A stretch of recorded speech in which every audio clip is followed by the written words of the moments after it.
Okay, so right here I'm working on this, what is it, a carrier. It's a pretty big unit.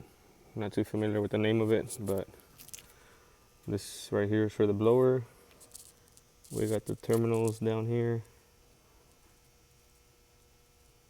for the thermostat wiring, the control wiring. So just a quick video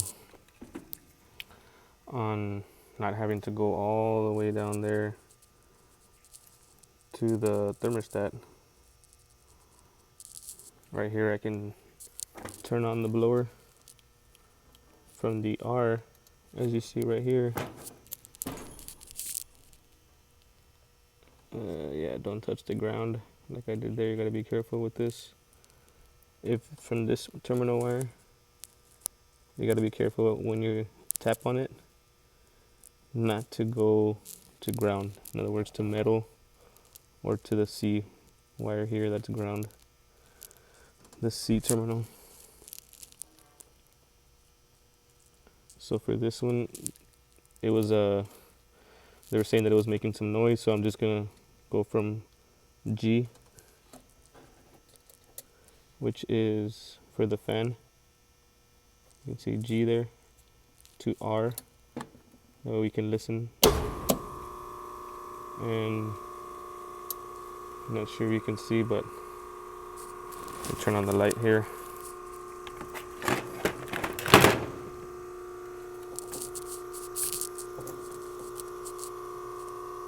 The blower wheel is spinning.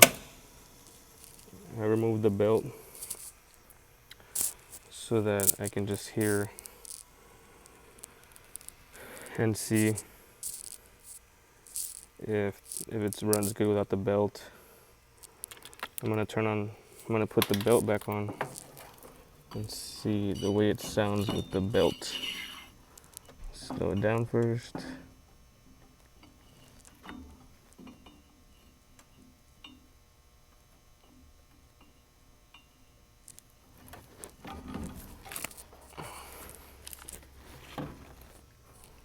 First get it on this back part.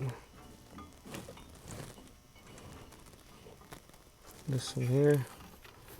And then we get it on the top one. Like so.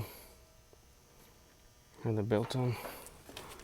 Now we can use this jumper here. Just a jumper from G to R.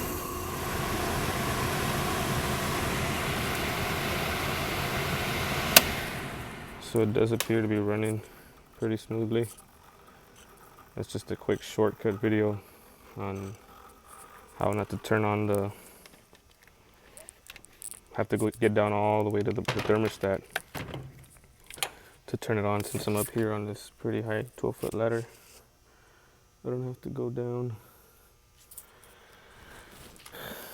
there and get back up and turn it on the thermostat to test it out here. So I have my multimeter here. I'm going to test out the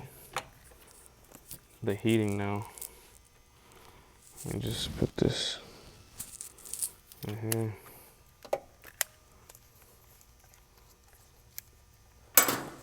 This is looks like this right here is the incoming power from the conduit there. It comes in through right here. So any one of these, and then these from right here, they go to the heater. So any one of these I'll be able to put on my meter and set it for amps. You can see here. And then I'm just gonna run the heater on. And this one is from R to W1. W1 right here to R. And we should see a good amperage. 18 heaters are heating up. We don't want to run it too long so that they don't break, because there's no fan going to them. Let's see if there's a W2 section. Second stage, looks like there is. It's 12 amps. So the heater should be running good.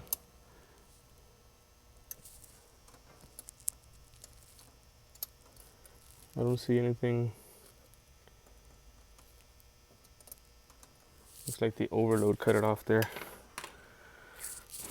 Why it didn't turn back on, more than likely.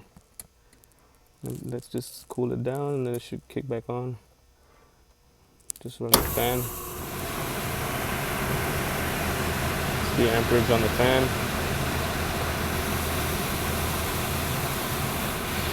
The contactor coming in and out.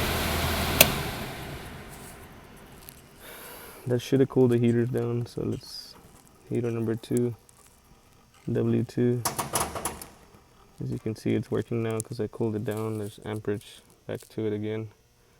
So that's just a quick way to turn on the fan, the heating, I wanted to check out, and it cut it off because it got hot. Another quick example. You can cool it down with this here for a little bit.